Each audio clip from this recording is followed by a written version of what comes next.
The air in the attic was thick with dust, the kind that clung to your skin and made you sneeze. I hadn't ventured up here in years. My focus had been on the more visible parts of the house, the ones that the guests would see. But now, with the renovation in full swing, I found myself drawn to the attic, a place I'd always avoided. It was a realm of forgotten memories, filled with old trunks, moth-eaten blankets, and the lingering scent of time itself. As I climbed the creaky wooden stairs, I could hear the soft echo of my footsteps, each one a reminder of the weight of the past I was stepping into. The overhead light flickered, casting eerie shadows on the sloped walls, and I paused for a moment, my heart thumping in my chest. I took a deep breath, steeling myself against the unease creeping up my spine. With a determined push, I nudged open the door. The sight that greeted me was a chaotic jumble of boxes and old furniture draped in white sheets, like ghosts waiting to be awakened. I flicked on the light, and the dim bulbs sputtered to life, illuminating the dust motes dancing in the air. My eyes scanned the room, landing on a large, wooden trunk that seemed to beckon me, its surface scratched and worn. I approached the trunk and knelt before it, brushing away layers of dust that had settled like a shroud. "What secrets do you hold?" I whispered to myself, my curiosity piquing. With a deep breath, I lifted the heavy lid, the hinges creaking in protest. Inside, I found a collection of old photographs, neatly stacked and preserved in a yellowed envelope. My fingers trembled slightly as I reached for them, the excitement of discovery mixing with an unshakable sense of foreboding. I pulled out the first photo, and my breath caught in my throat. There she was, a little girl with big, expressive eyes and a smile that seemed to radiate innocence. Her hair was dark and wavy, cascading around her shoulders like a waterfall. But it was her gaze that captivated me. It was as if she could see right through me, deep into my soul. I could hardly look away. "Who are you?" I murmured, feeling a chill crawl down my back. I flipped through the remaining photos, each one revealing more of the girl, Lily, in various poses, playing with a doll, swinging on a rusty swing in the backyard, and even sitting in front of the house, her smile bright against the backdrop of our old Victorian. Suddenly, a soft sound broke the silence around me, and I turned to see my daughter, Emma, standing at the top of the stairs. She was clutching her favorite stuffed animal, her wide eyes sparkling with curiosity. "Mommy, what are you doing?" she asked, her voice sweet and innocent, cutting through the atmosphere of the attic. "Just looking at some old things, sweetheart," I replied, trying to keep my voice steady. I didn't want to alarm her, but I felt an unsettling weight in my chest. "Come here, look at this." Emma bounded over, her small feet barely making a sound on the creaky floorboards. She peered over my shoulder, her eyes lighting up as she caught sight of the photographs. "Who's that girl?" she asked, pointing to the image of Lily on the swing. I think her name is Lily," I said, unsure how to explain. "She used to live here a long time ago." Emma's face broke into a bright smile as she leaned closer, her finger tracing the outline of the girl in the photograph. "She looks like she's having fun." "Mommy, can I be her friend?" A shiver ran through me at her words. "Emma, I don't think that's a good idea," I said, my voice trembling slightly. "We don't know anything about her."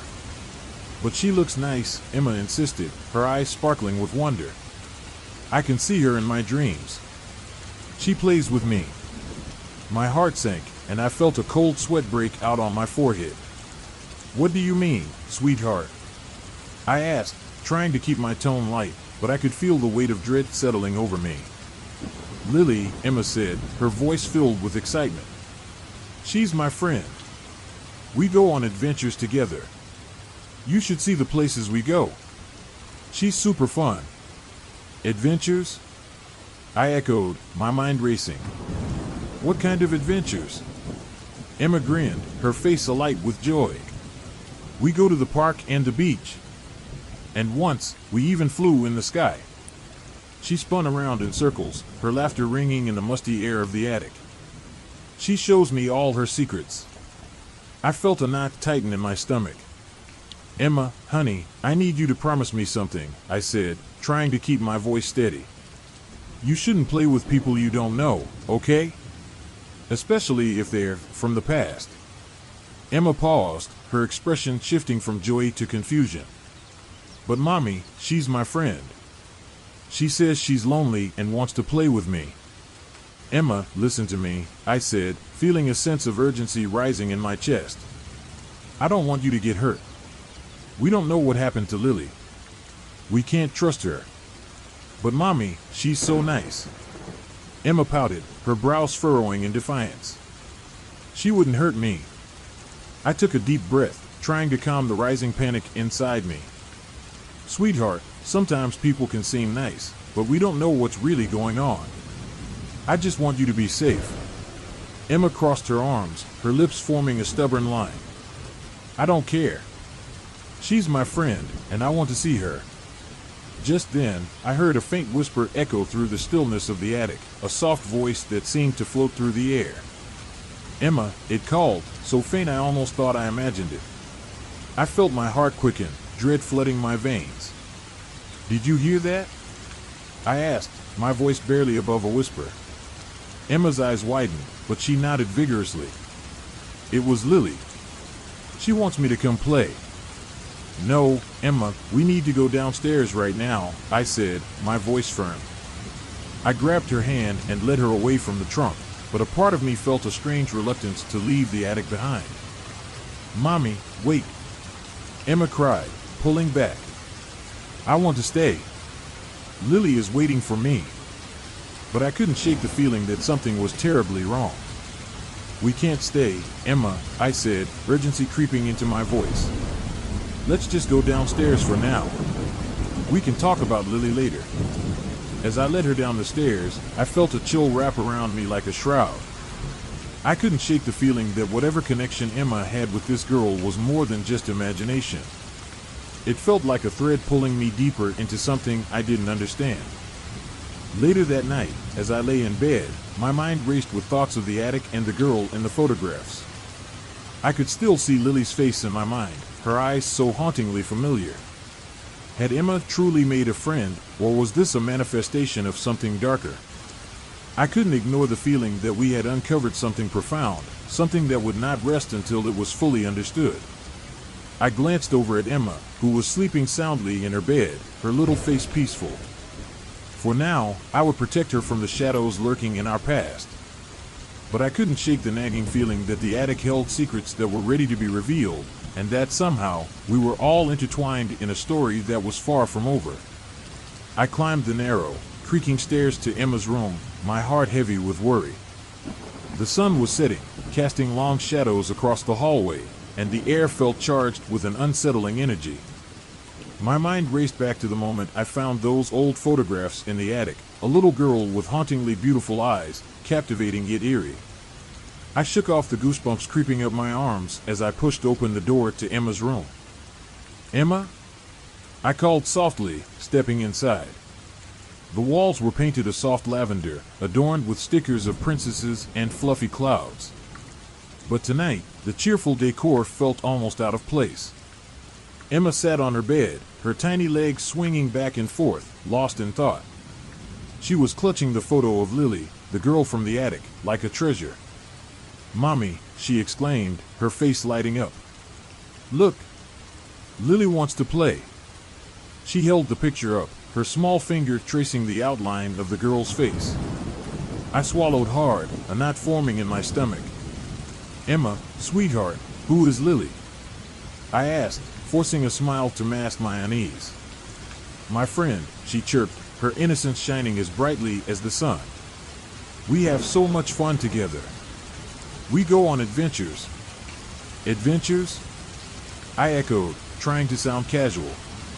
My heart raced as I envisioned the little girl from the photograph, her eyes seemingly alive with mischief. What kind of adventures do you have? Emma's face filled with excitement. We go to the park, and we fly kites. And we play hide and seek, but she's really good at hiding. She giggled, her laughter echoing off the walls. Emma, I think it's important we talk about Lily, I said carefully, choosing my words. Where did you meet her? Upstairs, she replied enthusiastically, pointing toward the attic. She lives in the attic. She said I could come play with her anytime. A chill ran through me. I had just been up there, the dust and darkness wrapping around me like a shroud. Emma, you shouldn't go up there alone. It can be dangerous. But Mommy, Lily is nice, she insisted, her voice firm and unwavering.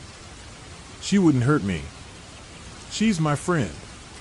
Emma, listen to me, I said, my heart pounding. Sometimes, things aren't what they seem. I want you to promise me you won't go up to the attic anymore, okay? Why not? She pouted, a frown creasing her little forehead. Because I'm worried about you, I stammered, my mind racing to find the right words. I just want to keep you safe. Emma crossed her arms, her stubbornness shining through. But I like Lily, she insisted, her blue eyes wide with defiance. She's fun and she plays with me. I took a deep breath, feeling the weight of my responsibilities as a mother. Emma, please just promise me. For now, let's keep the attic off limits, okay? She hesitated, and for a moment, I thought I saw a flicker of understanding in her eyes. Okay, Mommy, she finally relented, though her voice lacked conviction. That night, I lay in bed, staring at the ceiling, sleep eluding me. My thoughts spiraled down a dark path. I couldn't shake the sense of dread that had settled over me since finding those photographs. I glanced at Emma sleeping peacefully in her room, her small form tucked under the covers, blissfully unaware of the shadows lurking around us. Hours passed, and I finally drifted off into a restless sleep. But soon, the sound of soft giggles pulled me from my dreams. I shot up in bed, heart racing. Was it my imagination? I strained to listen, and there it was again, Emma's laughter, mingled with whispered voices. Emma? I called, my voice quivering. Sweetheart, are you awake? There was no response, just the soft sound of a child's laughter echoing through the darkness. I swung my legs over the side of the bed and tiptoed toward her room, dread coiling in my stomach. As I pushed open the door, I was met with an unsettling sight. Emma sat up in bed, her eyes wide with excitement. Mommy, I was just talking to Lily.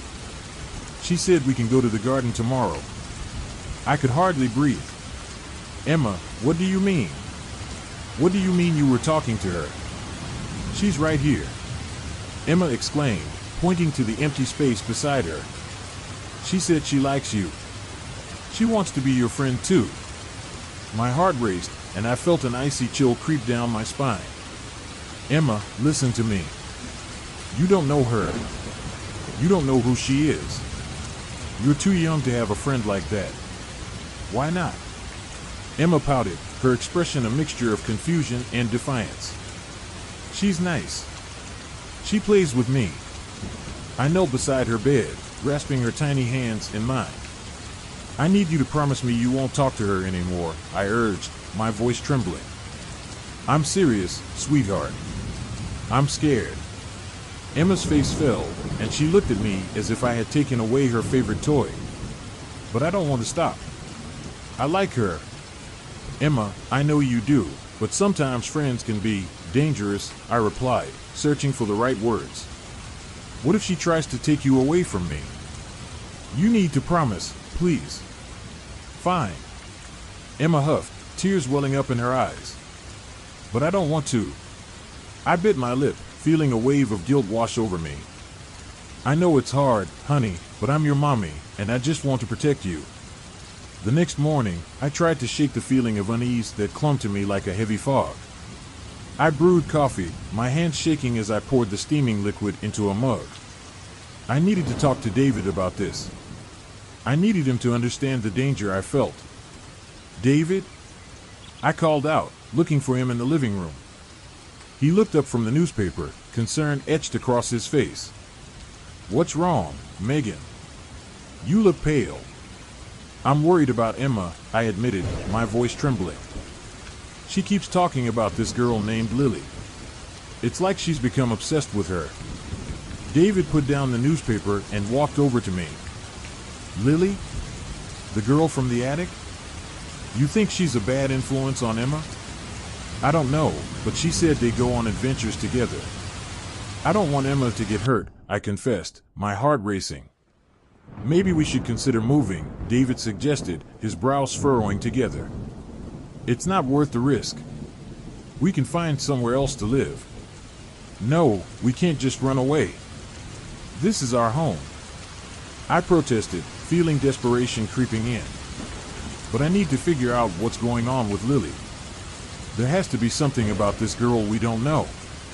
Okay, then let's look into it, David replied, rubbing the back of his neck. But if it gets worse, we need to act quickly. I nodded, feeling a mix of determination and fear. I had to protect Emma from whatever darkness lurked in the shadows of our home. That afternoon, I made my way to the local library. The old building was filled with the scent of dusty books and the soft rustle of pages turning. I approached the librarian, a woman with kind eyes and a gentle smile. Excuse me, I'm looking for information on a family that used to live in my house, the Andersons. Do you have anything on them? Yes, she said, her expression shifting to one of recognition. They were quite a tragedy, I'm afraid.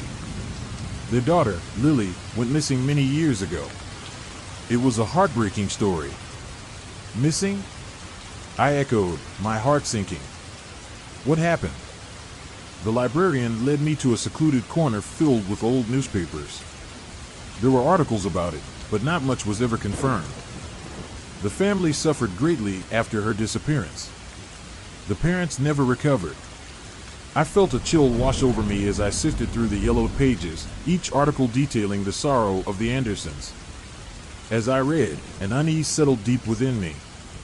It seemed that Lily's spirit lingered long after her tragic fate. I couldn't shake the feeling that my daughter was somehow connected to this lost little girl. But how? And why was Emma so drawn to her? I took a deep breath, my resolve strengthening. I had to find out more. For Emma's sake, I had to uncover the truth behind the shadows that haunted our home. As the sun dipped below the horizon, casting warm golden hues across the quaint town, I found myself seated at a small wooden table in the local library. The musty smell of old books and the soft rustle of pages being turned enveloped me like a comforting blanket. I had always loved libraries, their quietude offering solace and a refuge from the chaos of life. But today, that solace felt shadowed by an unsettling weight. I flipped through the pages of a weathered newspaper, the ink slightly faded but the headline still sharp. Disappearance of young Lily Anderson leaves community in mourning. My heart raced as I read the words. I had come here seeking answers about the Anderson family, but it felt as though I had stumbled into a dark abyss. What had happened to that little girl? In the background, I could hear the gentle hum of the air conditioning, punctuated by the occasional cough or whisper from other patrons. I forced myself to focus on the article, which detailed the tragic loss of Lily, who had vanished without a trace one fateful day. The Andersons were never the same after her disappearance, it read, haunted by the echoes of their lost child. I couldn't shake the feeling that I was wading into waters far deeper than I had anticipated. Can I help you find something? A voice interrupted my thoughts. I looked up to see an elderly librarian, her spectacles perched low on her nose. I hesitated before speaking, choosing my words carefully. I'm looking into the history of the Anderson family, particularly about Lily. Her expression shifted, a flicker of recognition passing across her face. Ah, Lily. Tragic story, that one. A lot of people in town still talk about it. You might want to check the archives in the back. There are some old letters and photographs there. Thank you, I replied, my heart pounding. I think I will. As I made my way to the back of the library, I felt as though I was being drawn into a web of secrets, each thread leading me closer to the truth. I found the archive room, a small, dimly lit area filled with dusty boxes and shelves crammed with mementos of the past. I could almost hear the whispers of forgotten voices echoing in the air. I began to sift through the boxes, my fingers brushing against the fragile edges of yellowed papers and faded photographs. Then, I stumbled upon a delicate envelope, its edges frayed and worn. Carefully, I opened it, revealing a letter penned in elegant cursive. The handwriting was shaky, the ink slightly smudged, as though the writer had been in a hurry or perhaps in distress. Dear Lily, it began. My heart sank as I read the words that followed. My sweet child, I miss you every day. I still hear your laughter in the breeze and see your smile in the sun's rays. I wish I could hold you in my arms again. Your father and I are trying to move on, but the house feels empty without you. I hope you know how much we love you. I paused, feeling a lump in my throat. The letter was filled with a mother's love and longing, words that resonated deeply within me. I could almost see the pain etched on the woman's face as she wrote those lines. I could feel her sorrow, her desperation for closure. Mommy, a familiar voice broke through my reverie. I turned to see Emma standing at the doorway, her innocent face illuminated by the soft light. What are you doing? Just reading something important, sweetheart, I answered, forcing a smile. She walked over, her small feet barely making a sound on the wooden floor. Can I see? I hesitated, unsure of how much I should share. It's about a little girl named Lily. She lived a long time ago. Emma's eyes sparkled with curiosity. Is she like me? Not quite, honey. She went missing. Emma tilted her head, her brow furrowing in thought.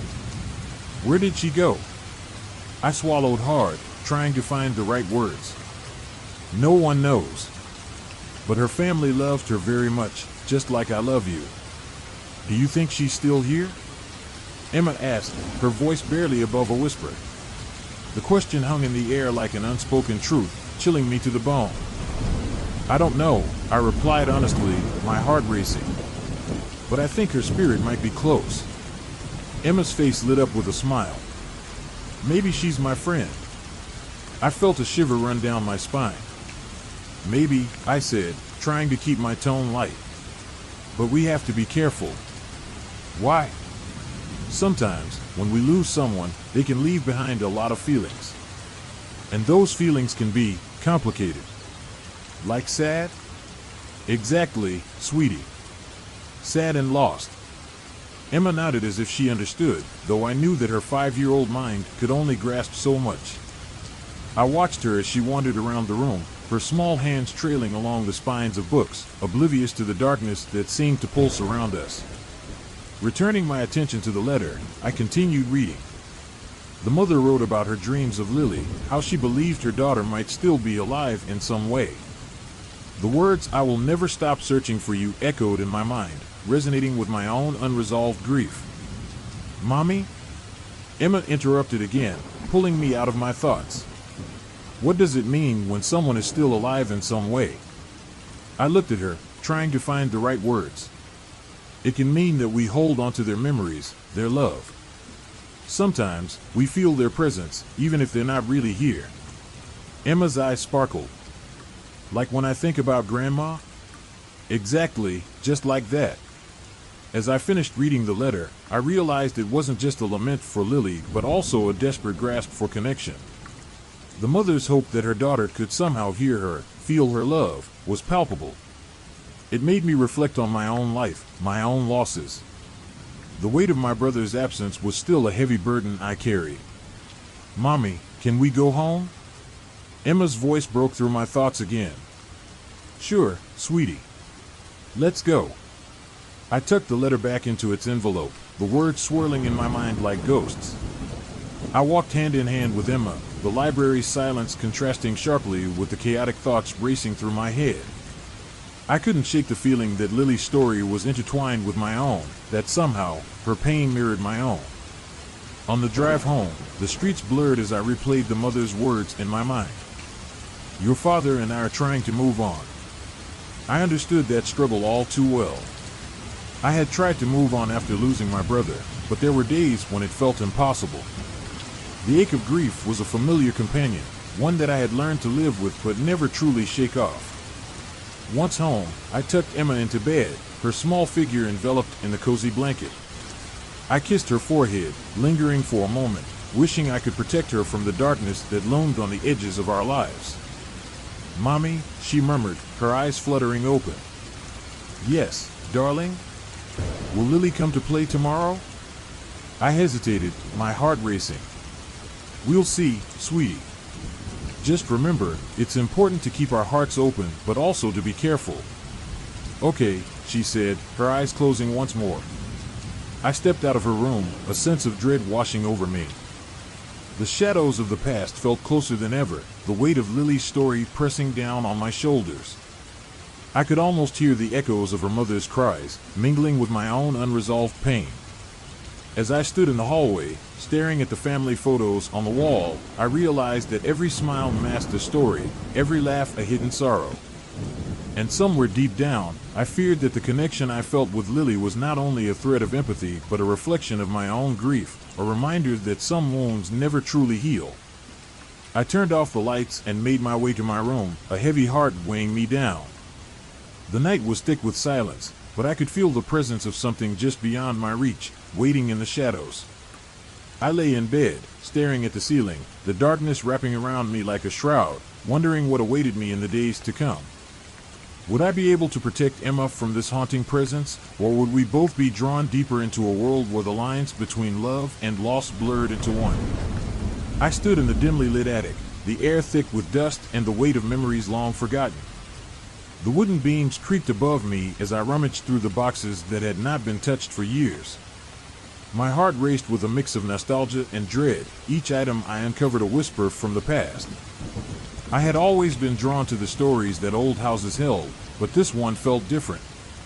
There was a heaviness in the air, a sense that I was not alone. As I sifted through the clutter, I stumbled upon an old photo album. Its leather cover was cracked, and the pages felt fragile to the touch. I opened it carefully, and there she was, Lily. Her haunting gaze stared back at me from the faded photographs. A little girl with bright eyes and a smile that seemed to hide secrets. I felt a chill run down my spine as I turned the pages, each image revealing more of her life, more of the joy and pain that had been captured in that moment. My thoughts were interrupted by the soft patter of small feet on the wooden floor. Emma, my 5-year-old daughter, had come to join me. Her blonde curls bounced with each step, and her innocent smile filled me with warmth. But as she peered over my shoulder and caught sight of the photos, her expression shifted. "Mommy, who is she?" Emma asked, her finger pointing to the image of Lily. I hesitated, my heart racing. "Her name is Lily, sweetie. She used to live here a long time ago." Emma's eyes lit up with excitement, and to my shock, she beamed, "She's my friend." A cold shiver coursed through me, and I could feel the hairs on the back of my neck stand on end. "Your friend?" I echoed, trying to mask my unease. "Yes. We play together," Emma exclaimed, her voice filled with glee.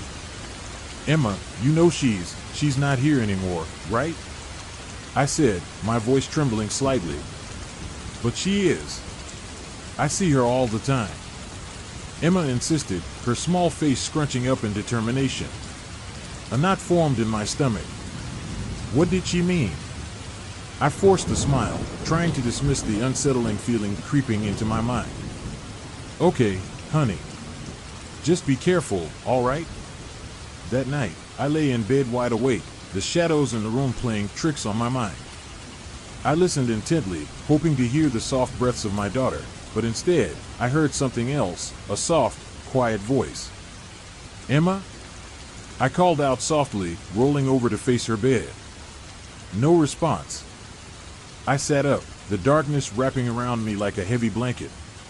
I tiptoed to her room, peeking through the door. There she was, sitting up in bed, her small frame illuminated by the moonlight streaming through the window. "Are you okay, sweetie?" I whispered. "Mommy, I'm talking to Lily," Emma replied, her voice filled with a mix of joy and innocence. "Emma, who are you talking to?" I asked, a tremor in my voice. "My friend. She wants to play outside." Emma giggled, her eyes sparkling with excitement. "Emma, it's late. You need to go to sleep," I urged, trying to keep my voice steady. "But she's so much fun, Mommy. We're going to have an adventure." Emma bounced in her bed, completely oblivious to the dread creeping into my heart. "Emma, listen to me. Lily, she's not real. You can't play outside right now, I said, my voice firm yet gentle. The look on her face shifted from joy to confusion. But she is real. She's my friend. I turned and walked away, my heart racing. I could feel the chill of the night air against my skin as I returned to my room. What was happening? I couldn't shake the feeling that something was terribly wrong. Days passed, and Emma continued to speak of her adventures with Lily. Each time, I felt a growing sense of dread. I needed to know more about the girl in the photographs and the tragic past of this house. One afternoon, I found myself seated at the local library, surrounded by dusty books and the faint smell of old paper. I pored over newspaper clippings and historical records, trying to piece together the story of the Anderson family. The deeper I dug, the more I discovered about Lily's tragic fate. Lily Anderson, age 6, went missing on a warm summer day. Despite extensive searches, she was never found, one article read. The words felt like a weight pressing down on my chest. I read on, my heart aching for the parents who had lost their only child. They never recovered from the loss. The Andersons were never the same. Neighbors reported strange occurrences in the house after Lily's disappearance, another article mentioned, sending chills down my spine. I couldn't shake the feeling that I was unraveling a dark thread of history that was somehow intertwined with my own life. The echoes of the past were calling to me, and I wondered if I was unwittingly drawing my daughter into a tragedy that had long since haunted these walls. Later, I stumbled upon a letter tucked away in a dusty folder. It was written by Lily's mother, filled with a mother's love and despair. I read it slowly, my heart breaking with each line. Dear Lily, I miss you every day. I still believe you are out there somewhere, playing and laughing like you always did. You loved the attic, remember? How we would play for hours among the boxes. I hope you are safe, my sweet girl. Love, Mommy. Tears streamed down my face as I finished reading. The pain in her words resonated deeply within me. I couldn't help but think of my own losses. My brother's accident had torn our family apart, leaving a gaping hole in my heart that I had never fully healed. Mommy, a soft voice pulled me from my thoughts. I looked up to find Emma standing by my side, her big blue eyes filled with concern. Are you sad? I wiped my tears and forced a smile. No, sweetheart, just doing some reading. Can I see? She asked, her curiosity piqued. I hesitated, unsure of how to explain the sorrow of the letter without overwhelming her. It's just a story about a little girl named Lily, I said softly. Emma's face lit up. Is she my friend? I nodded slowly, my heart heavy. Yes, she is, but she's a little lost, Emma. We need to help her. Her eyes sparkled with innocence. Can we play with her? Maybe, I whispered, feeling a sense of dread wash over me. I was terrified of where this was leading, but I also felt an overwhelming urge to protect my daughter, to shield her from the darkness that seemed to be creeping into our lives. Later that night, as I tucked Emma into bed, I couldn't shake the feeling that something was stirring within her. She seemed distant, her gaze unfocused as she stared at the wall. Emma, do you want to talk about Lily? I asked, my voice barely above a whisper. She's so lonely, Mommy. She just wants to play, Emma said, her voice small and fragile. Do you think she's sad because she's lost? I asked, my heart aching for both the little girl in the photographs and my own daughter. Yes, Emma replied, her voice filled with a wisdom beyond her years. But I can help her. We can be friends. The words hit me like a punch to the gut. Was my daughter really connecting with this spirit? Or was it some manifestation of my own unresolved grief?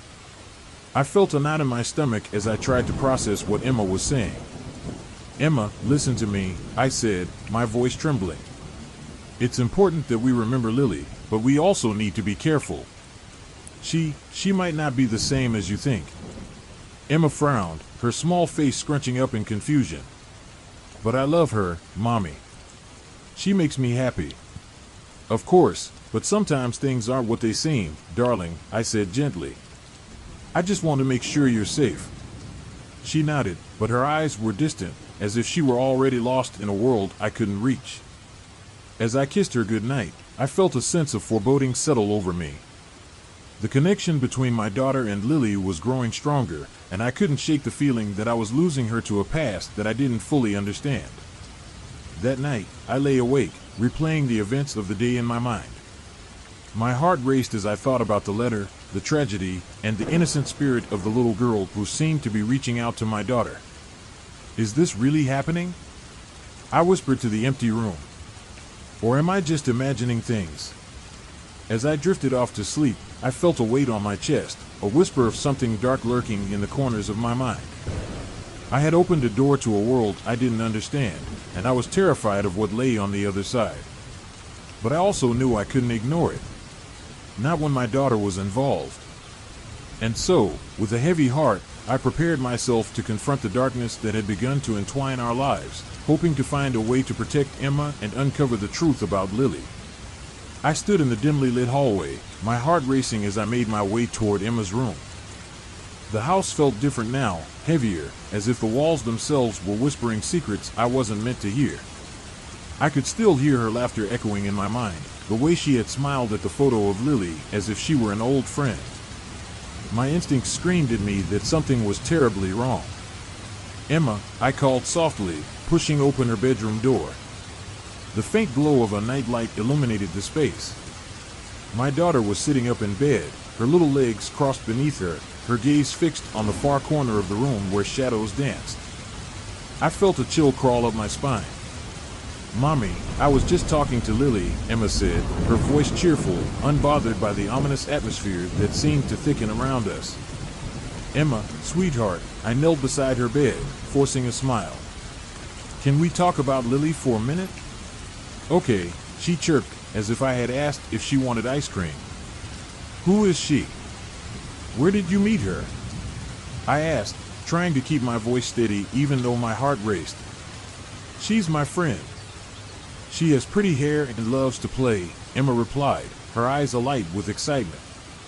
"We play in the garden and go on adventures." "Adventures?" I echoed, my mind racing. "What kind of adventures?" Emma giggled. "We pretend we're pirates. And sometimes we find treasure." I swallowed hard, forcing back the dread that churned in my stomach. "That sounds fun, but does she ever do anything else? Like, does she ever hurt you?" Emma's expression shifted slightly, her brow furrowing in confusion. "No, Mommy. Lily wouldn't hurt me. She's nice. She's my friend." "Of course, sweetie," I said, my voice trembling slightly. "But friends don't hurt each other. If she ever hurts you, you need to tell me, okay?" Emma nodded, but her gaze drifted back to the corner of the room. The shadows seemed to shiver as if they were alive, and I felt an inexplicable urge to pull her into my arms, to shield her from whatever dark presence loomed in our home. "Emma, do you remember when you came into the attic with me?" I asked, desperate for clarity.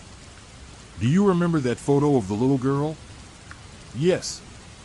That's Lily," she exclaimed, her eyes sparkling with enthusiasm. "Do you know what happened to her?" I pressed, hoping to pry open a door to her innocent understanding. Emma paused, her small fingers fidgeting with the edge of her blanket. She went away. But she's here now. She's my friend." A shiver ran down my spine, and I stood abruptly. "Stay here, okay? I need to talk to Daddy."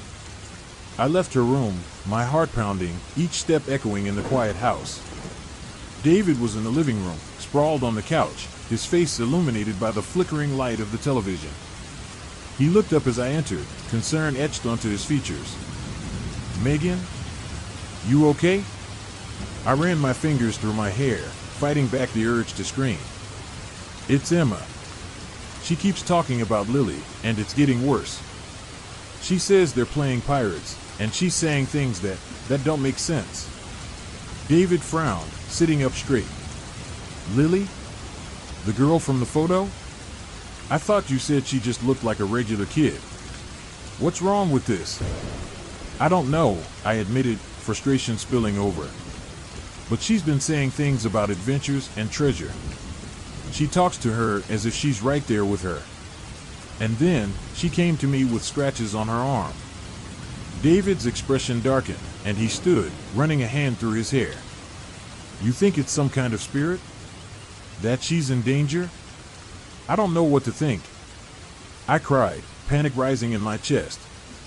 But I feel like we're inviting something terrible into our lives. I can't let this go on. Megan, maybe we should just leave the house.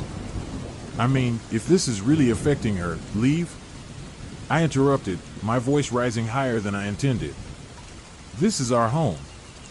We can't just run away because of a story about a little girl. David took a deep breath, his eyes softening as he stepped closer. I get it, but what if this gets worse? You have to think about Emma. She's our priority. I know, I said, my voice trembling as I thought of my daughter. But I need to figure this out. There has to be an explanation. All right, David relented, his voice steady. But promise me you'll be careful. If you feel like something's off, we need to take her out of here. I nodded, though my mind was already racing ahead. The attic had become a dark place for me, filled with secrets that I wasn't ready to unearth. I needed to know more about Lily and what had happened to her. That night, as I lay in bed, sleep eluded me. I could hear Emma's voice drifting down the hallway, soft and sweet, as she talked to her invisible friend. I felt sick to my stomach, the unease churning like a storm. Mommy, Emma's voice called from her room, breaking through the darkness. Can you come here? I hesitated, dread pooling in my stomach. What is it, sweetheart? I want to show you something, she insisted, her tone bright with excitement. I climbed out of bed, my feet heavy as I made my way down the hall. The door to her room was ajar, and I pushed it open. The sight before me froze me in place. Emma was sitting on the floor, her back to me, and she was talking animatedly. Lily, wait. I'll be right there, she said, her little voice filled with joy. Emma? I called softly, but she didn't respond. I stepped further into the room, my heart racing. Emma, who are you talking to? And then, she turned to me, eyes wide and bright. Lily wants to show me something. Come see. Fear gripped me as I approached her, a chill creeping up my spine. What does she want to show you? Emma giggled, a sound that sent shivers down my back. It's a secret. You can't see until I'm ready. I knelt beside her, trying to keep the tremor from my voice. Emma, honey, you need to listen to me. We have to be careful. Can you tell Lily that you need to come back to me? No. I don't want to, she exclaimed, her tone suddenly sharp, the joy slipping away. Lily is my friend. She's not scary. I felt a wave of despair wash over me. But what if she is, Emma? What if she's not what you think? She's real, Mommy. You just don't understand. Emma shouted, and for a moment, I saw a flicker of something in her eyes, something that didn't belong to my sweet girl. Emma, I pleaded, reaching for her. Please. Just come back to me. Suddenly, she turned away again, her little voice dropping to a whisper. Lily says it's time to play. Emma. I cried, desperation seeping into my tone as I realized I was losing her. Don't go. Don't leave with her.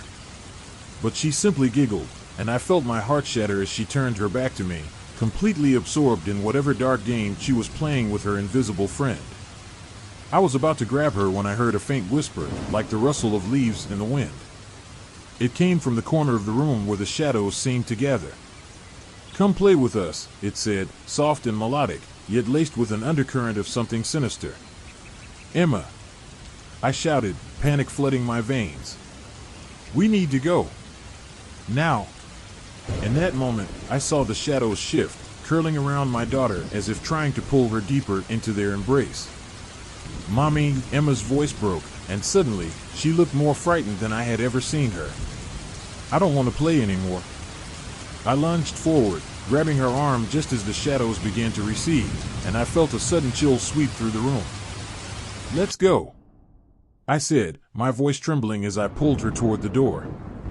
As we reached the threshold, a loud crash echoed from the attic above us, rattling the walls and sending a jolt of fear coursing through my body. I looked back at Emma, her eyes wide with terror. "What was that?" she whispered, trembling. "I don't know, but we need to leave this room," I replied, my voice urgent. We hurried down the hallway, and as we reached the staircase, I heard the faint sound of laughter, high-pitched and chilling, echoing behind us. "Mommy, I'm scared," Emma cried, clinging to my hand. "I know, baby. I know," I said, forcing down my own fear as we descended. The air in the house felt heavier that evening, as if it had absorbed the tension of the day and now held it close like a tightly wound spring. I sat in the dim light of the living room, the shadows of the furniture stretching ominously across the floor. Emma was upstairs, her giggles echoing off the walls as she played with her new friend, Lily. My heart sank at the thought. Although I had never met this girl, I felt an unshakable sense of dread whenever I thought of her. Days had passed since I found that box in the attic, the one filled with photographs of the little girl with the penetrating gaze. I had thought it was just a relic of the past, a piece of someone else's life that had been tucked away and forgotten. But now, it felt as if that box had opened a door I had no intention of walking through. I decided to seek answers, to understand who Lily was and what her connection to my daughter might be. After a restless night, I found myself sitting across from a historian named Mr. Thompson at the local library. He was an older man with a bushy gray beard and a pair of glasses perched precariously on the edge of his nose. The library smelled of old books and dust, a comforting scent that clashed with the turmoil in my heart. "Ms. Morgan," he said, his voice deep and gravelly. "You're looking for information about the Anderson family, I presume?" "Yes," I replied, swallowing hard. "I need to know about Lily Anderson. My daughter claims to have met her, but I'm worried she might be in danger." Mr. Thompson leaned back in his chair, his eyes narrowing in thought. "The Andersons, a tragic tale indeed. The family lived in your house many years ago. Lily was a vibrant young girl, full of life and laughter, until she vanished." "Vanished?" I echoed, my pulse quickening. "What happened to her?" "They believe she drowned in the river," he said, his voice barely above a whisper, as if he feared saying it too loudly would conjure memories best left buried. "Her parents were devastated. They never truly recovered from the loss. Some say they still roam the house, hoping to find her again." The words hung in the air, heavy and chilling. Do you think her spirit is still here?" I asked, feeling an involuntary shiver run down my spine. "It's not just a belief, many in town feel the same. The stories of her spirit wandering the house have been passed down through generations. Some children claim to see her, just as your daughter has," he said, his gaze piercing me. "But be warned, her presence can be unpredictable." I felt a knot tighten in my stomach. I had thought about the implications of Lily being a figment of Emma's imagination, a mere playmate born from her loneliness. But hearing Mr. Thompson's words made me realize that this was something much darker. "What do you mean by unpredictable?" I pressed, desperate for clarity. "Spirits often reflect the emotions of those around them. If there's unresolved pain, it can manifest in ways that might be harmful," he explained. "Lily's spirit, if she is indeed lingering, may be tied to the grief and sorrow of her parents. If Emma is tapping into that, it could lead to disturbing consequences." I thanked Mr. Thompson, my heart racing. I left the library with more questions than answers, each step feeling heavier than the last. As I drove back home, my mind raced with thoughts of Emma and the mysterious girl who had captivated her. I had to understand more about this bond, whatever it was. When I arrived home, the house felt different. The air seemed charged, buzzing with energy. I made my way upstairs, finding Emma seated on the floor of her room, surrounded by toys and dolls. The sight was innocent enough, but there was an uncanny stillness in the air. "Emma?" I called softly, stepping into the room. "What are you doing, sweetie?" She looked up at me, her big blue eyes bright with excitement. I'm playing with Lily, she exclaimed, her voice filled with glee. We're having a tea party. I felt a cold wave of apprehension wash over me. Lily? I repeated, trying to sound casual despite the tightness in my chest. Can you tell me more about her? Emma giggled, her little hands gesturing animatedly. She has a pretty dress and long hair.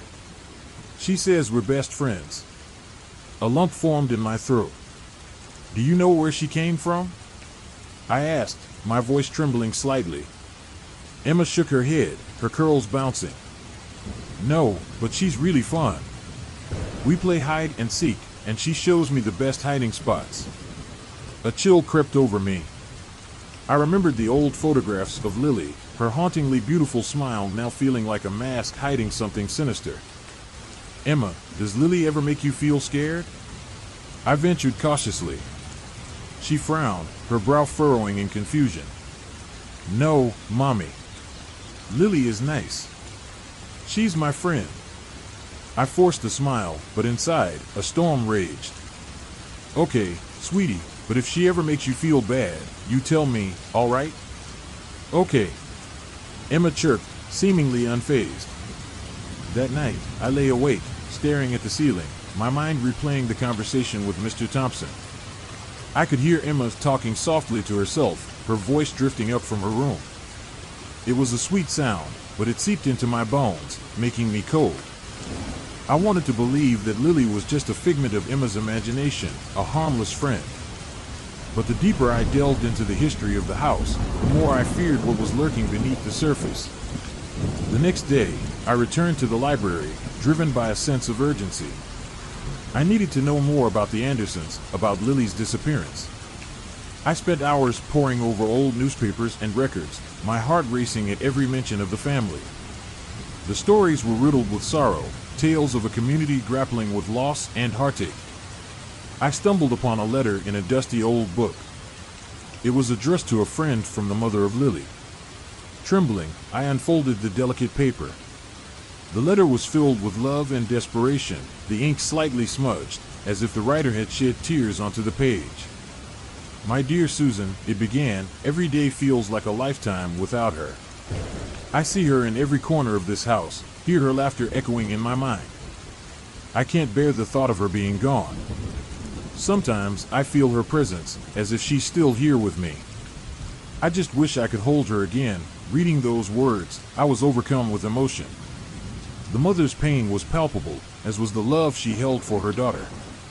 I couldn't shake the feeling that this grief had seeped into the very walls of the house, binding it to the spirits that lingered within. I left the library, clutching the letter tightly as if it were a lifeline. I needed to confront Emma, to unravel this mystery before it consumed us both. When I arrived home, I found Emma sitting in the living room, her back turned to me. She was holding a small doll, a frayed, old thing with missing buttons for eyes and tangled hair that looked just like the little girl in the photographs. My heart raced. Emma, I said, my voice trembling. Where did you get that doll? She turned to me with an innocent smile. Lily gave it to me. Isn't she pretty? A wave of nausea hit me. Emma, I need you to listen to me. Who is Lily? Where is she from?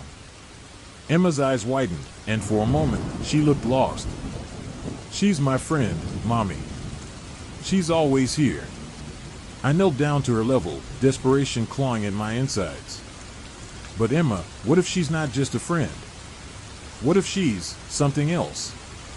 Emma's expression changed. She frowned, her small brow furrowing in confusion. But she's nice. She plays with me. Just then, I heard a soft whispering sound from the shadows of the hallway, and I felt a chill run down my spine. I glanced toward the source, but nothing seemed amiss. Emma, please. I need you to trust me. If Lily is making you feel scared or if you're feeling hurt, you must tell me. She doesn't hurt me, Mommy. Emma insisted, her voice rising. She loves me. I took a deep breath, fighting to maintain my composure. Okay, sweetie. Just promise me you'll come to me if anything changes. I promise, she chirped, returning to her game. As the day wore on, I couldn't shake the feeling of dread that clung to me like a shroud. I felt as if I were standing on the edge of a precipice, peering into an abyss that threatened to swallow us whole. That night, I decided to confront the truth head-on. I had to know what was happening in my daughter's mind, what connection she felt with this ghostly girl. I climbed the stairs to Emma's room, my heart pounding in my chest. "Emma?" I called softly, pushing the door open. She was sitting on her bed, the doll clutched tightly to her chest. "Hi, Mommy," she said, her face lighting up with joy. "Can we talk about Lily?" I asked, taking a seat beside her. "Okay," she replied enthusiastically. Dew as the rain poured down outside, I could feel the tension in the air thickening like the clouds overhead. David was pacing back and forth in the living room, his brow furrowed with concern, while I sat on the edge of the couch, my mind racing with thoughts of Emma and her strange connection to Lily. "Meg, we need to talk about this," David said, stopping to look directly at me, his voice filled with urgency. "I don't think staying here is safe for Emma. This whole situation with that girl, you heard what she said. She thinks Lily is her friend." I swallowed hard, trying to shake off the dread that had settled in my stomach. "But, David, she's just a little girl. Kids have imaginary friends all the time. It's not unusual. Imaginary friends don't leave marks on their arms," he countered, his voice sharp with worry. "Don't you think we should take her away from this place? It's haunted by the past, and I'm afraid it's starting to affect her." I sighed, running my fingers through my hair, feeling the weight of the world pressing down on my shoulders. "I know you're worried, but I can't just run away. This is our home, and we're in the middle of renovating it. I need to understand what's happening here, for Emma's sake. We can't just ignore it. Maybe we should consult someone, like a medium or a paranormal investigator," David suggested, his voice softening a bit as he realized how tense I was. "There's something about Lily that feels off. I don't want to scare you, but I can't shake the feeling that she's not just an imaginary friend." I looked down at my hands, which were trembling slightly. "I can't explain it, but I feel a connection to Lily, too.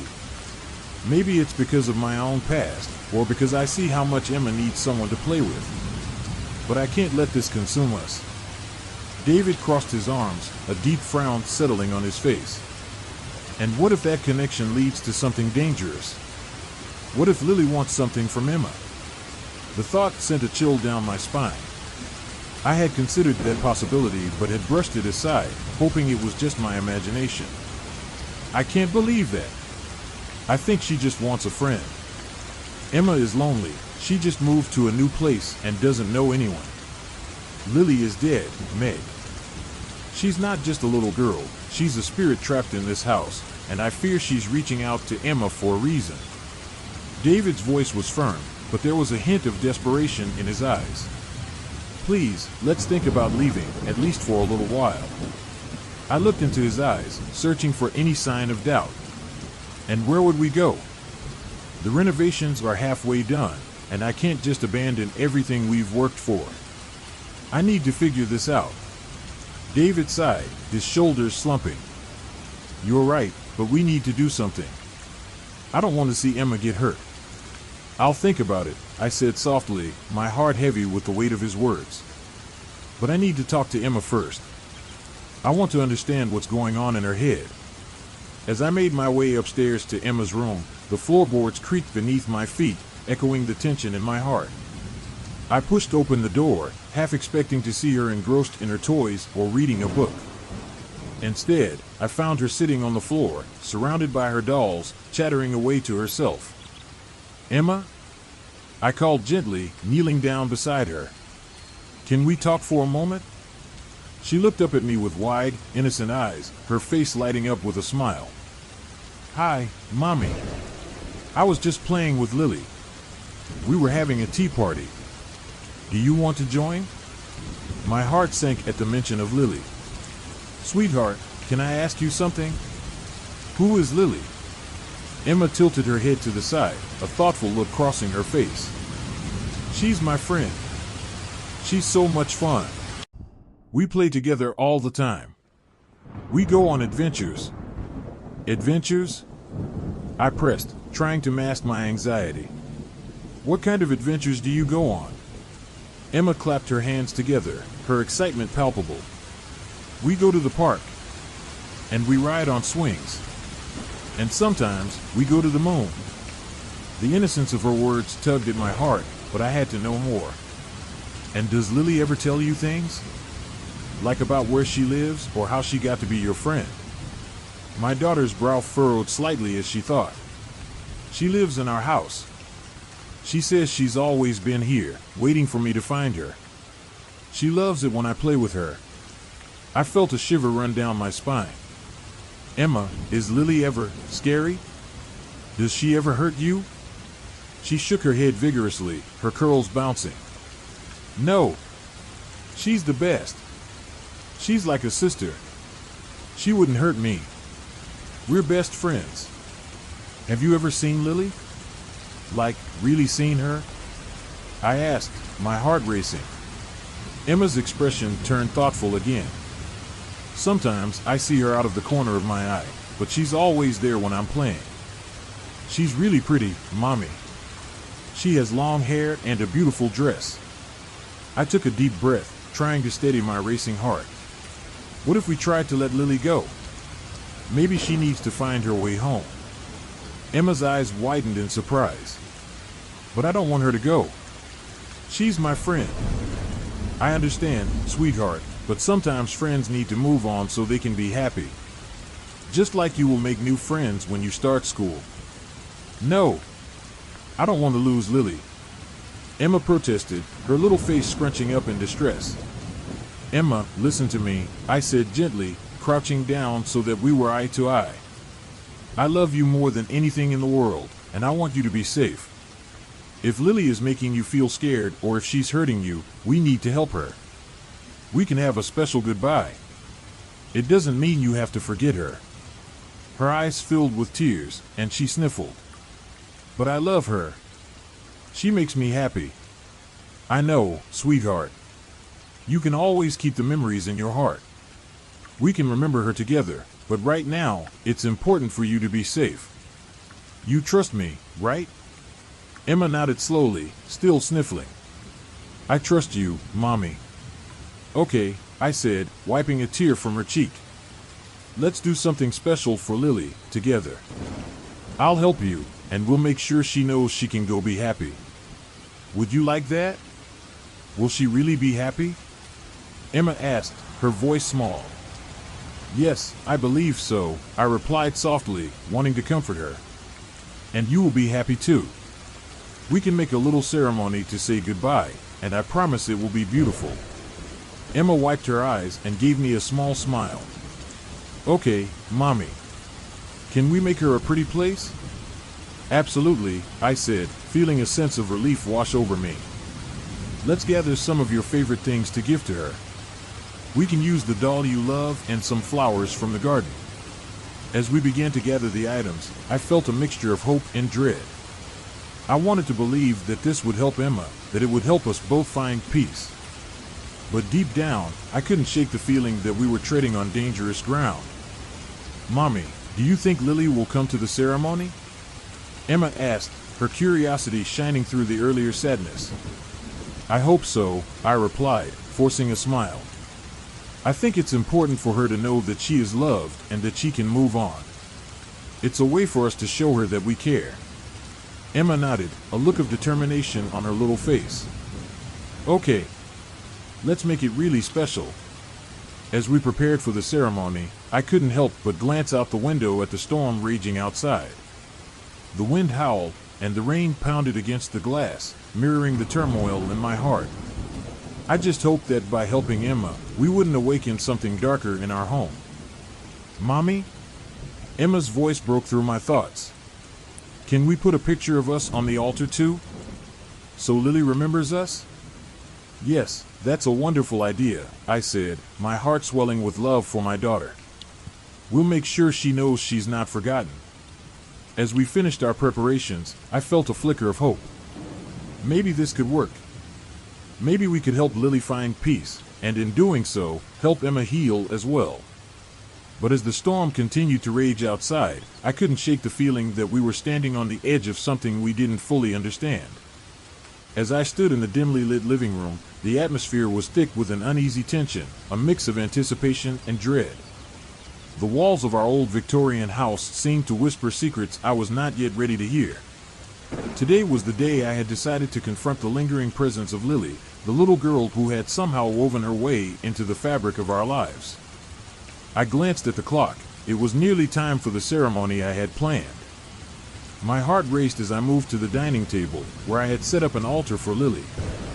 I arranged the items with care: Lily's old doll, a few of her photographs I had found in the attic, and a small bouquet of wildflowers I had picked from the garden.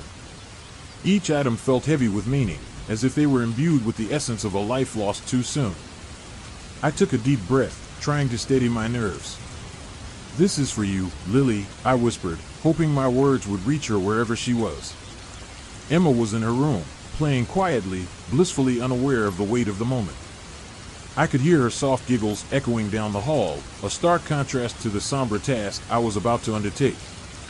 I wanted to protect her from the darkness that seemed to seep into our lives since we found those photographs.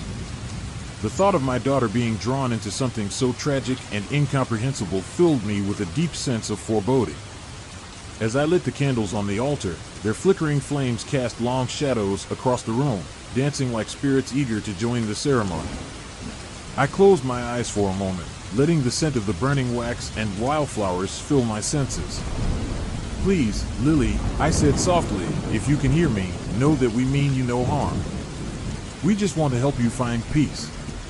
I felt a chill in the air, a whisper of a breeze that seemed to come from nowhere. Goosebumps prickled my skin, and I opened my eyes, glancing around the room as if expecting to see Lily standing there. But of course, she was not. She was merely a memory, a lingering presence that had taken hold of my daughter's imagination. "Mommy?" Emma's voice broke through my thoughts, and I turned to see her at the doorway, clutching her beloved teddy bear. Her big blue eyes were wide and curious. "What are you doing?" I knelt down, my heart swelling with love and concern. "I'm preparing something special for your friend, Lily. Do you want to help me?" She nodded eagerly, her innocence shining through. "Is she coming to play with me?" I hesitated, the weight of the truth heavy on my tongue. Instead, I smiled gently. "We're going to invite her to say goodbye. Just like when we let go of balloons, remember? It's like that."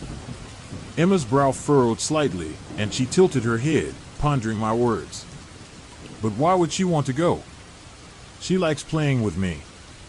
Sometimes, when we love someone, we have to let them go so they can be happy," I explained, hoping to soothe her confusion. "It's for her own good, and for ours too." Emma moved closer, her small hands reaching for the old doll I had placed on the altar. "Can I hold it?" she asked, her voice soft and pleading. "Of course, sweetheart," I replied, handing it to her. The doll looked worn and withered, but I could see why Emma was drawn to it. It was a tangible piece of Lily's life, a relic of a childhood cut tragically short. "Just be gentle with it." As Emma cuddled the doll against her chest, I could see the connection she felt, the bond she had formed with this ghost of a girl. My heart ached at the thought that she might not fully understand the gravity of what we were about to do. "Let's get started," I said, my voice steady, even as my insides churned. I took Emma's hand and led her to the altar. "We'll say some nice things to Lily. You can tell her what you love about her." Emma nodded, her face serious now. "Okay. Lily, I like when we play dress up and when you show me the secret places in the house." She paused, her little brow furrowing. "But I don't want you to be sad anymore." Tears pricked at my eyes, the innocence of her words cutting deep. "Those are beautiful things to say, Emma. You're so kind. I'm sure Lily loves hearing them." I took a breath, steadied by the strength of my daughter's spirit, and began to speak, my voice trembling slightly. "Lily," I called softly, feeling the weight of the room shift as I spoke her name. "We are here to honor you and the joy you brought to this world. We know that you've had your share of sorrow, and we want to help you find peace. If you can hear us, please know that you are not alone. Suddenly, the lights flickered, casting erratic shadows across the room. Emma jumped slightly, her grip tightening on the doll. "Mommy, what's happening?" she asked, her voice a blend of curiosity and fear. "I don't know, sweetheart," I said, my heart racing as I glanced around the room. "But it's okay. Just keep talking to Lily. She's listening." "Lily," Emma continued, her voice stronger now, "I miss you. Can we play dress up again? I have a pretty dress I want to show you." As she spoke, the air grew thicker, almost electric. I could feel the hairs on the back of my neck rising, a primal instinct telling me that something was shifting. I looked at Emma, who was now entirely engrossed in her conversation with the doll, her face aglow with the innocence of childhood. "Remember when you showed me how to climb the tree in the backyard? You were so brave. I want to climb it with you again." I closed my eyes for a moment, trying to block out the rising tide of anxiety that threatened to overwhelm me. I focused on the warmth of Emma's small hand in mine, the connection between us grounding me in reality. "Lily," I said once more, trying to keep my voice steady, "we love you. We want you to be happy. It's time to let go." The candles flickered violently, casting a chaotic dance of light around the room. The atmosphere shifted, thickening as if something was coming alive. I opened my eyes just in time to see the shadows stretch and twist, as if reaching for something just beyond our grasp. A low sound, almost like a whisper, echoed through the room, wrapping around us like a chilling embrace. "Mommy, I don't like this," Emma said, her voice trembling as she clutched the doll tighter. "Just hold on to me, Emma. We're almost done," I urged, trying to keep my voice calm. My heart raced, and I felt a knot tightening in my stomach. The presence in the room was becoming palpable, a heavy weight pressing down on us. "Lily, please," I said, desperation creeping into my voice. "If you can hear me, please come forward. We just want to help you." Suddenly, Emma began to cry, her little face contorted with confusion and fear. "I can't find her, Mommy. Where is she?" "Shoo, it's okay, sweetheart," I said, kneeling to her level. "Just close your eyes and think of all the fun you had together. She's here with us, I promise." Emma squeezed her eyes shut, her face scrunching up as she fought back tears. "Lily, please come back. I miss you." At that moment, an icy breeze swept through the room, extinguishing the candles in a heartbeat. The darkness enveloped us, leaving only the faint glow of the moonlight filtering through the window. My heart pounded in my chest as I felt the weight of the world pressing down on me. "Emma," I cried, reaching out to her. I could barely see her in the shadows. "Stay close to me." The room felt alive, the air crackling with energy. The floorboards creaked, and I could hear whispers, soft, disembodied voices that seemed to dance around us, swirling in the darkness. My instinct screamed at me to flee, but I couldn't leave Emma alone in this terrifying moment. "Lily!" I shouted into the void, my voice breaking with fear. "If you're here, show yourself. We just want to help you." In the darkness, the whispers grew louder, a cacophony of sound that filled the room. I could feel the coldness seeping into my bones, a chilling reminder of the sadness that had taken root in this house. Emma's small frame trembled beside me. "Mommy, I'm scared." "I know, baby," I whispered, wrapping my arms around her. "We're going to be okay. Just hold on tight." But even as I said the words, I felt the oppressive weight of despair threatening to engulf us. The boundaries between the past and present blurred, and I could sense that the connection we were trying to forge with Lily was becoming something darker, something I hadn't prepared for. "Lily, please," I pleaded, feeling the tears well up in my eyes. "Don't let this darkness take hold. We love you, but you have to let go." As I spoke, a sudden rush of cold air surged through the room, and the shadows deepened, swallowing the last remnants of the air in the room felt thick, almost suffocating. As I knelt beside the altar I had painstakingly constructed for Lily. My heart raced, and I could feel the weight of the moment pressing down on me. Each object I had placed there, the old doll, The dusty photos, the tiny shoes, seemed to pulse with an energy of their own, as if they were alive, watching, waiting. I glanced at Emma, her small frame trembling beside me, her eyes wide with a mixture of fear and confusion. "Mommy, why do we have to do this?" Emma asked, her voice a fragile whisper. She clutched a worn-out teddy bear, its fur matted and old, as if it were the only thing anchoring her to reality. "Because, sweetheart," I replied, forcing a calmness into my voice that I didn't feel, "we're helping Lily find peace. We want her to know she's loved, and that it's okay to move on." But even as I spoke, a knot of dread twisted in my stomach. What if this didn't work? What if it only made things worse? As I lit the candles, their soft flicker illuminated Emma's face, casting shadows that danced across the walls like specters. The atmosphere shifted, a chill creeping into the room that sent shivers down my spine. "Mommy, it's cold," Emma said, her voice quavering. "I don't like it." "I know, sweetheart.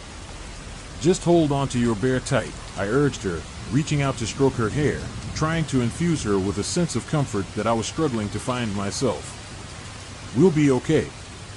We're together." But as I said the words, I felt the darkness lurking just beyond the edges of the candlelight, almost palpable in its presence. Suddenly, the lights overhead flickered violently, plunging us into moments of darkness before bursting back to life, brighter than before. Emma cried out, clutching my arm. "Mommy, what's happening?" Her little fingers dug into my skin, and my heart raced as I tried to maintain my composure. "It's just the storm outside, baby," I assured her, though my voice wavered. "It's okay. Just a little electricity surge."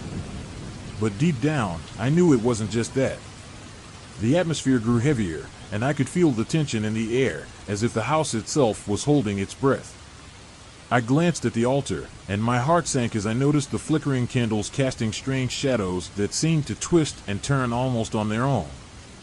"Lily, if you're here, we're trying to help you," I called out, my voice firm yet trembling with desperation. "Mommy, I want Lily to come back," Emma whimpered, her eyes brimming with tears. "Why doesn't she want to play with me anymore?" "Shoo, Emma, I began, but I was interrupted by a sudden crash from the other room, a sound so jarring it sent my heart racing. "Stay here," I commanded, even as my instincts screamed at me to protect her. I took a deep breath, trying to steady myself, and turned back to the altar. "Lily, we're here for you," I said, my voice rising above the tempest outside. "We want to remember you. We want you to be free." But as I spoke, I felt an overwhelming sense of despair wash over me. Emma's cries pulled me back to reality. "Mommy, I don't like this." She was trembling, her small body quaking as she clung to me. "I want to go home." "I know, sweetheart, I know," I said softly, pulling her closer. "We'll be done soon.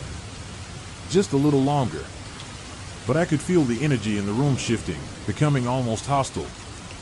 The candles flickered and sputtered, their flames bending as if they were fighting against a strong wind.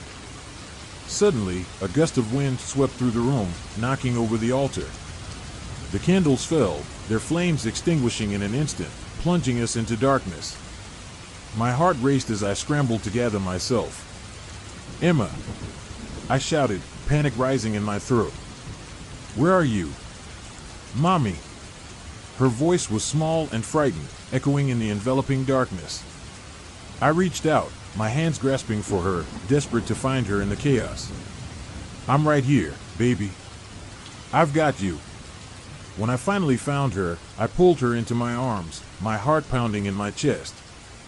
The atmosphere felt charged, electric, as if the very air around us was alive with something sinister. "We have to get out of here," I whispered urgently, feeling an overwhelming dread wash over me. "No, Mommy. Lily wants to play," Emma protested, her small voice rising in defiance. "She's my friend." "Emma, listen to me," I said fiercely, cradling her face in my hands to make her look at me. "We need to go. This isn't safe. Lily, she's not just a friend. She's part of something we don't understand. But as I spoke, I felt a wave of despair crashing over me, almost as if the house itself was mourning. I could feel the sorrow seeping through the walls, the weight of past tragedies pressing down on us. "Mommy, please," Emma cried, her eyes wide with fear and confusion. "Don't leave her. I'm trying to protect you," I yelled, my voice cracking under the strain. "You don't understand what's happening here." And then, just as quickly as it had begun, the wind died down, and an eerie silence enveloped us. I stood there, still holding Emma, my heart racing as I listened intently. The silence felt thick, almost suffocating, and I could hear my own heartbeat pounding in my ears. "Mommy, I want Lily," Emma insisted, her voice small and broken. "She's my friend." "Emma, I hesitated, the weight of the moment pressing down on me. "She's not just a friend. There's so much more to this. We have to get away from her." As I spoke, I glanced back at the altar, where the remnants of our offering lay scattered across the floor. The doll, once a symbol of innocence and childhood, now felt like a harbinger of something darker. I could feel the pull of the past, the aching sorrow of Lily's story wrapping around my heart like a vice. "Mommy, I'm scared," Emma whimpered, her tiny body trembling against mine.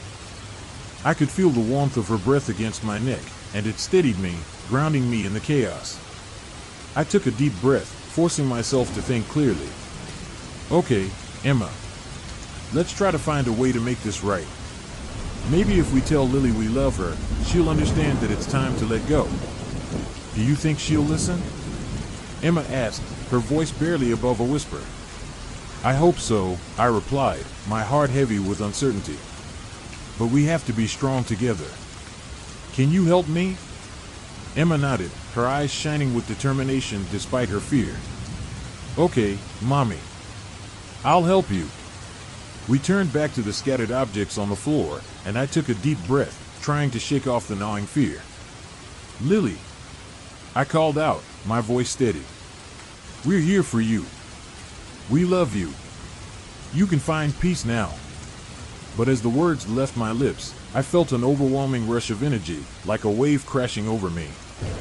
The air crackled with tension, and a sudden chill swept through the room, making my skin prickle. "Mommy," Emma cried, her voice rising in panic as the lights flickered once more, casting eerie shadows around us.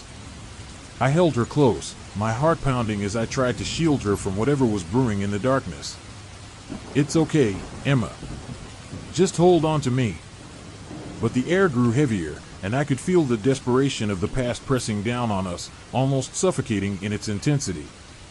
"Lily, please," I shouted into the darkness, my voice cracking with emotion. "We're trying to help you. You don't have to be alone anymore." In that moment, I felt a surge of energy, a powerful presence that swept through the room like a storm.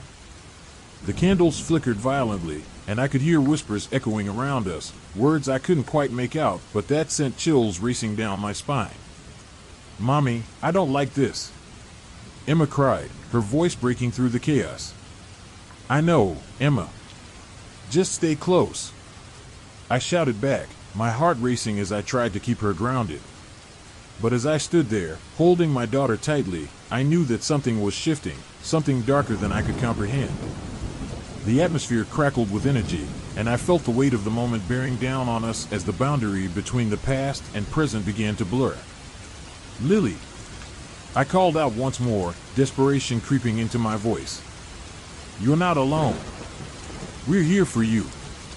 And then, without warning, the altar was knocked over, the remnants of our offering scattered across the floor. The candles extinguished, plunging us into darkness once again. "Emma," I shouted, panic rising in my throat as I reached out blindly for her. "Where are you?" "I'm right here, Mommy," she sobbed. The air around me thickened as I stood in the dimly lit living room, the remnants of the ceremonious altar scattered across the floor. The flickering lights cast eerie shadows that danced along the walls, twisting into grotesque shapes, mirroring the turmoil brewing inside me. Emma was beside me, her small hands trembling as she clutched onto a frayed piece of Lily's dress, the fabric still faintly smelling of the musty attic. "Mommy, I don't want Lily to go," she sobbed, tears streaming down her cheeks, glistening like tiny shards of glass in the dim light. Her voice was a haunting melody, a child's lament that pierced through the very fabric of my being. "Sweetheart," I said, my voice cracking, "we have to let her go. We can't keep holding on to the past." I tried to sound firm, but the words felt hollow, empty, much like the space where my heart used to be. Emma looked up at me with wide, innocent eyes, her tiny frame shaking with fear and confusion. "But she's my friend. She plays with me." As I gazed into her eyes, I felt a growing dread welling up within me. "Emma, listen to me. Lily, she's not just a friend. She's part of something much darker. We need to break this connection."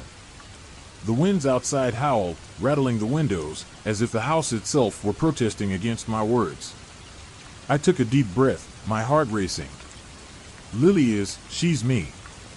Emma interrupted, her voice rising, filled with a clarity that sent chills down my spine. "Mommy, I am Lily. We are the same. She's been with me all this time." The room plunged into silence. My heart stopped. The air grew cold, wrapping around me like a vice, squeezing the breath from my lungs. I felt as if the ground had shifted beneath me, tilting me into an abyss of despair. "What do you mean, Emma? What are you saying?" I asked, my voice barely above a whisper. "We're the same. When I play with her, I feel happy, but I also feel sad. It's like I'm both of us at the same time." Her little hands clutched at her chest, as if trying to hold onto something intangible. "When I cry for her, I cry for me too." I staggered back, the realization crashing over me like a tidal wave. In my desperate attempt to save my daughter from this haunting presence, I had unknowingly unleashed my own grief, my own pain. Lily wasn't just a ghost from the past, she was a manifestation of the sorrow I had buried deep within me after losing my brother all those years ago. "Emma, no," I gasped, horror flooding my senses. "You can't be saying this. You're my daughter. You're not Lily." The words felt foreign on my tongue, a denial of everything I had thought was true. "But I am," Emma cried, her voice rising to a crescendo that echoed through the house, bouncing off the walls and reverberating in my skull. "I'm both. And if you let her go, you'll lose me too." The shadows around us twisted and writhed, the light flickering as if struggling to maintain its presence against the encroaching darkness. I felt the very fabric of reality unraveling, the air thickening with a palpable tension. "Emma, please. You have to focus on me. You're my little girl." I begged, reaching out to her, but it was as if she was slipping through my fingers, like grains of sand at the beach. Suddenly, the room grew cold, an icy breath brushing against my neck. I turned, and there, in the corner, stood a shadow, a figure shrouded in darkness, its outline eerily similar to a small girl. The air crackled with energy, a presence so strong it felt as though it were pressing against my chest, squeezing the breath from my lungs. "Lily." I breathed, realization dawning on me. "No!" Emma screamed, her voice breaking. "Don't say her name. She'll hear you." But it was too late. The shadow began to move, advancing toward us, its form shifting and swirling like smoke. I felt paralyzed, my heart pounding as I stood frozen in place. "Emma, listen to me," I yelled, desperation clawing at my throat. "You need to fight this. You need to come back to me." But Emma's eyes were glazed over, a look of fear and confusion painted across her delicate features. "Mommy, I don't want to go. I want to stay with her." The figure drew closer, and I could see the outline of a face, Lily's face. It was hauntingly beautiful, yet twisted with sorrow. I felt my heart breaking as I realized the truth. Lily was not just a ghost, she was a reflection of everything I had lost, everything I had tried to suppress. "Emma, please," I cried, tears streaming down my face. "You have to fight it. You are my daughter, and I love you. You're not just a part of her, you are so much more." As if hearing my words, the darkness surged forward, enveloping Emma. I lunged, reaching for her, but the force was too strong. No! Emma! Suddenly, the room erupted in chaos. The lights flickered violently, and a deafening wind howled through the house, knocking over furniture, sending objects crashing to the ground. I felt myself being pulled apart, the weight of my grief crashing down on me like a tidal wave. Emma! Come back! I screamed, my voice swallowed by the tumult. But the shadow loomed larger, consuming everything in its path. I watched in horror as Emma's small figure began to fade, her body dissolving into the darkness. "Mommy," she cried, her voice echoing in the void, desperate and filled with anguish. "No! I won't let you go!" I shrieked, my heart racing as I fought against the overwhelming force surrounding us. I reached out, stretching my hand toward her, but the darkness pulled her further away. "Emma! Please!" Just as I felt I was losing her completely, a moment of clarity washed over me. I remembered the love I had for my daughter, the bond we shared, the moments we had spent together. I closed my eyes, focusing on that love, allowing it to fill every part of me. "Emma, listen. You are my daughter. You are the light in my life. You are not just a part of Lily, you are you. Come back to me," I shouted, pouring every ounce of love and desperation into my words. For a brief moment, the shadows hesitated, and I could see Emma's face emerge from the darkness, her eyes wide with fear. "Mommy!" In that instant, I felt a surge of strength and resolve. I wouldn't let the darkness take her. I wouldn't let this grief consume us both. With all my might, I pushed against the darkness, a fierce determination igniting within me. "Lily, you can't have her. She is not yours. You need to go." As if responding to my defiance, the shadows recoiled, the figure of Lily wavering, flickering like a flame in the wind. "Mommy, I'm scared," Emma cried, tears streaming down her face. "I'm right here, Emma. Just hold on to me. We're going to break this together," I yelled, reaching out with every fiber of my being. The darkness began to swirl violently, the energy shifting as I felt a pull, a connection to Emma that was stronger than anything I had ever experienced. And then, in a moment of clarity, I realized that my pain and Emma's pain were intertwined. Healing would mean confronting my own grief, allowing Lily to find peace so that my daughter could too. "Lily, I set you free," I shouted, my voice ringing with finality. "You don't have to haunt us anymore. We release you." With those words, I felt the pressure around us begin to lift, the shadows retreating as if pushed back by an unseen force. The room brightened, the air warming as the presence of Lily began to fade. "Mommy, I love you," Emma cried, reaching for me. "I love you too, baby. Always," I shouted back, my heart swelling with love and determination. In that moment, I felt the darkness dissipate, the weight of grief lifting as I embraced my daughter, pulling her into my arms. The shadows receded, leaving only the warmth of the light behind. And as the last remnants of Lily faded into the ether, I knew that we had broken the cycle of pain. Emma was safe, and I had finally found a way to confront my own sorrow. In that moment, amidst the wreckage of the past, I held my daughter tightly, knowing that we had emerged from the darkness together, stronger than ever. The house, once filled with shadows, now breathed a sigh of relief.